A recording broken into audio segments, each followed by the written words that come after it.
मानव ईश्वरीय आराधना के द्वारा कर्मों के फल से सर्वथा अनासक्त रहकर निष्कर्म्य की स्थिति को प्राप्त कर ले, यही भक्ति है।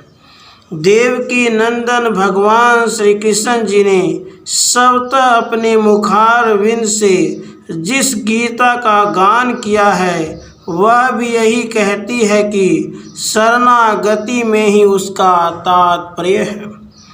इस शरणागति का अर्थ है संपूर्ण परिचिन व्यक्तित्व का, अपनी प्रत्येक प्रिय वस्तु का, अपने सामान्य असामान्य गुण दोषों एवं न्यूनताओं और निपुणताओं का उस अपरिचिन प्रभु के प्रति सर्वात्मना सर्वांगीण समर्पण।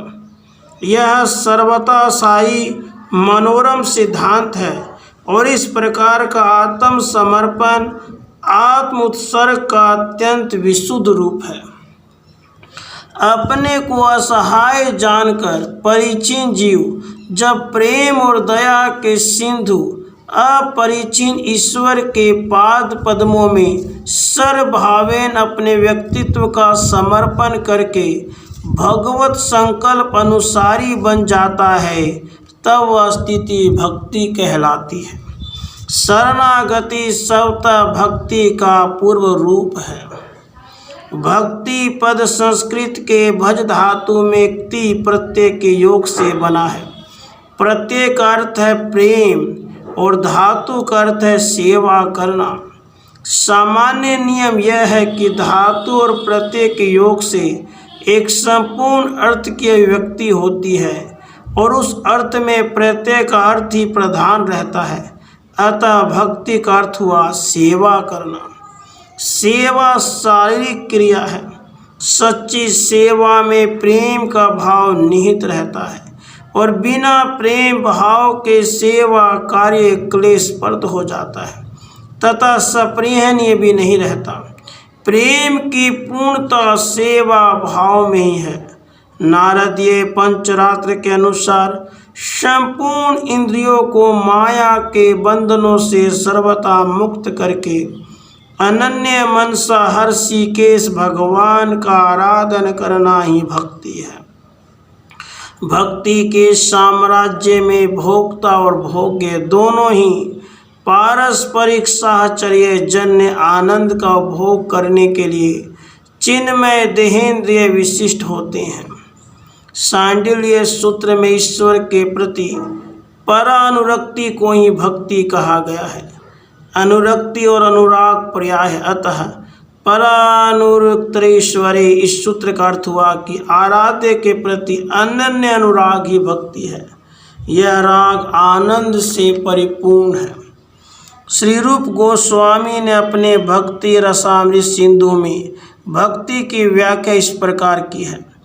अध्यात्म ज्ञान की प्राप्ति की अभिलाषा न करते हुए, कर्म अथवा वैराग्य का भी मोह न रखते हुए, अपने भी किसी स्वार्थ की भावना को स्थान न देते हुए केवल श्री कृष्ण की संतुष्टि के लिए उनका प्रेम भाव से चिंतन करना ही उत्तम भक्ति है। अन्याभिलाषिता शून्यम ज्ञान कर्माद्यानावृतम आनुकूल्येन कृष्णानुशीलनम भक्ति रूतमा। भक्ति स्वतः ही पूर्ण है। वह कर्म ज्ञान अथवा अन्य किसी प्रकार के साधन की अपेक्षा नहीं रखती। कर्म का उद्देश्य व्यक्तिक सुख है और ज्ञान का लक्ष्य उस निर्विशेष ब्रह्म की प्राप्ति जो द्वैत भावना से रहित है, अर्थात जहाँ उपास्य उपासक का भेद ही नहीं है। अतः भक्ति मूलतः उन दोनों से भिन्न है। संपूर्ण गौड़ीय वैष्णव साहित्य में कर्म और ज्ञान का अत्यंत ही तीव्र विरोध किया गया है। श्री रूप गोस्वामी जी ने इस विषय पर अपने विचार बड़ी ही दृढ़ता से व्यक्त किए हैं। उन्होंने स्पष्ट कहा है, जब तक साधक के हृदय में कर्म से प्राप्य भोगों के प्रति और ज्ञान से प्राप्य मोक्ष के प्रति अंशतः भी रुचि बनी रहेगी, तब तक उसमें भक्ति का प्रादुर्भाव नहीं हो सकेगा। भक्ति मुक्ति सप्रिया यावत् पिशाची हृदि वर्तते तावत् भक्ति सुख स्यात्न कथमभ्योदो भवेत्।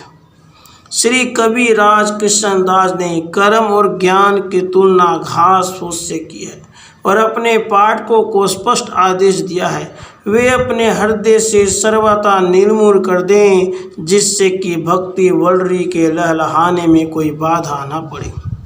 श्री रूप गोस्वामी जी ने भक्ति के प्रभाव की चर्चा करते हुए उसके 6 लक्षण बताए हैं।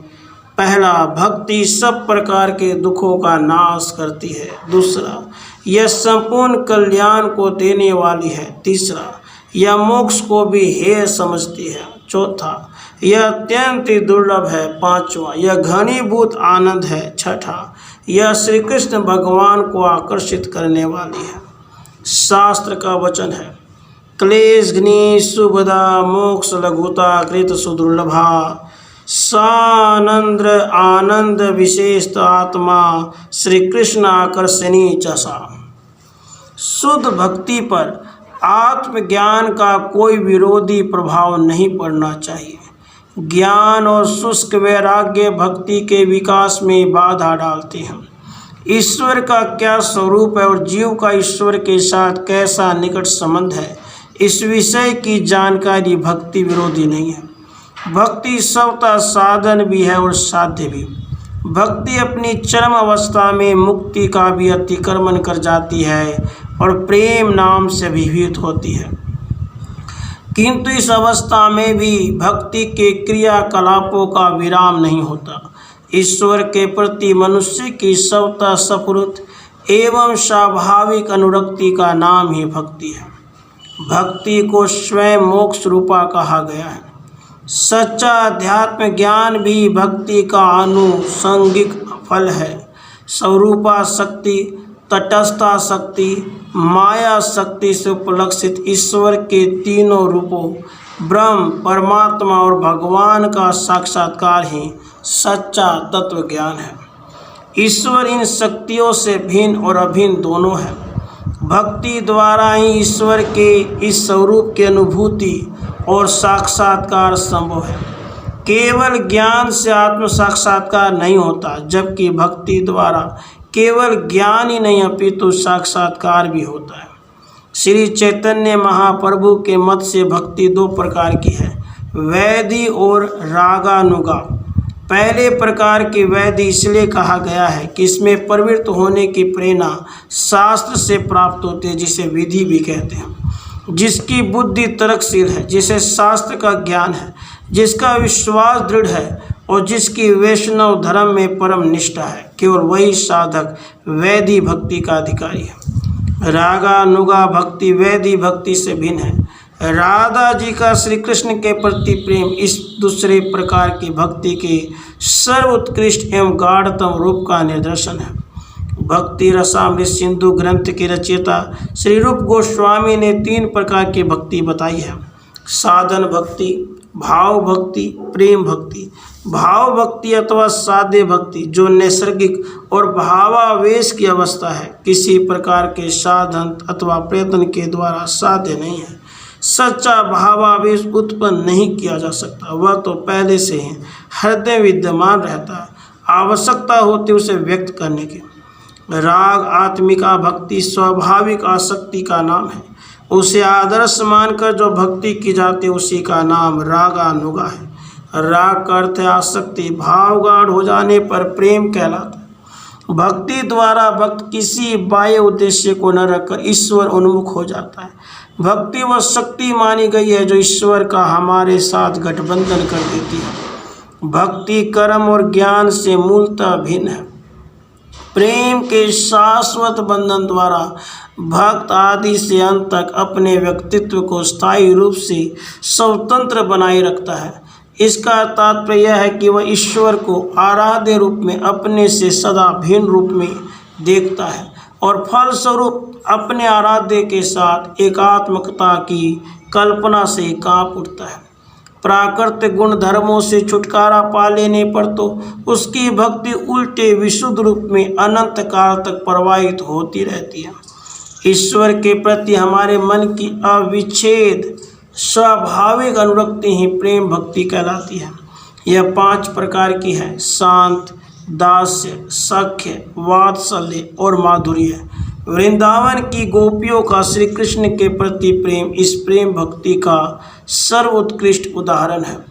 सच्ची भक्ति भावना का उदय होने पर भक्त सब प्रकार की इच्छाओं और कामनाओं को, सब प्रकार के बाह्य पूजा को और सारे ज्ञान और कर्मों को त्याग कर बस एक माँ श्री कृष्ण में ही अनुरक्त हो जाता है। भक्ति की पूर्णता के लिए आवश्यक नहीं कि किसी प्रकार के विधि विधान का अनुष्ठान किया जाए। भक्ति मार्ग में तो भगवान के नाम और गुणों का श्रवण और संकीर्तन ही एकमात्र कर्तव्य बताया गया है। भक्ति तो स्पष्टतः अतीन्द्रिय व्यापार है।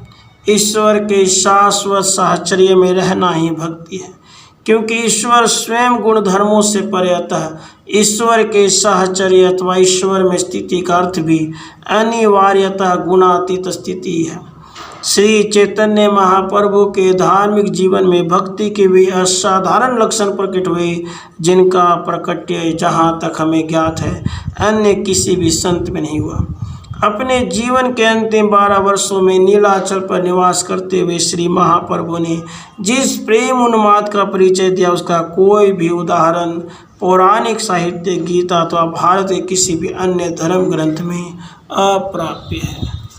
राधे कृष्ण, राधे कृष्ण।